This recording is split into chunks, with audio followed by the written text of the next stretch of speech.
हाय मित्रांनो, आज मी तुमच्यासाठी एक नवीन रेसिपी घेऊन आली. झटपट पिठलं. तो झटपट पिठलं मी कसं बनवणार आहे तुम्ही माझा व्हिडिओ पूर्ण बघा.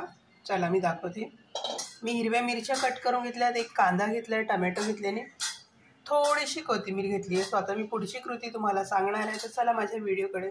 व्हिडिओ स्किप करू नका.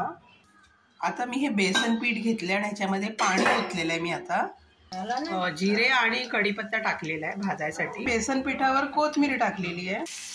आता मी तेलामध्ये कांदा, टमॅटो आणि हिरवी मिरची भाजायला टाकली आहे. आता थोडीशी हळद टाकली आहे मी याच्यामध्ये आणि मी धना पावडर टाकली आहे अर्धा चमचा. आता मी मीठ टाकणार आहे चवीनुसार. आता मी पीठ छान फेटून घेते. याच्यामध्ये एकदम पातळपैकी पीठ फेटून घ्यायचं. अशा प्रकारे आपल्याला बेसन पातळ करून घ्यायचं. आता मी हे कढईत टाकणार आहे. मी पेटलेले ते कढईत टाकलं कांदा टमॅटोमध्ये आणि पाणी ओतले. आता हे व्यवस्थित एकजीव करून घेणार आहे आणि ह्याला थोडं अजून पाणी ओतून थोडं पातळ करणार आहे. तुम्ही माझ्या चॅनेलवर नवीन असाल तर प्लीज लाईक, शेअर, सबस्क्राईब करा. आता हे पिठलं मी शिजू देणार आहे असंच. आता आपलं झटपट पिठलं हे रेडी झालेलं आहे खाण्यासाठी.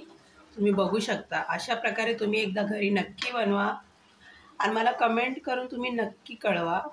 धन्यवाद. व्हिडिओ आवडला तर प्लीज लाईक, शेअर, सबस्क्राईब करायला विसरू नका.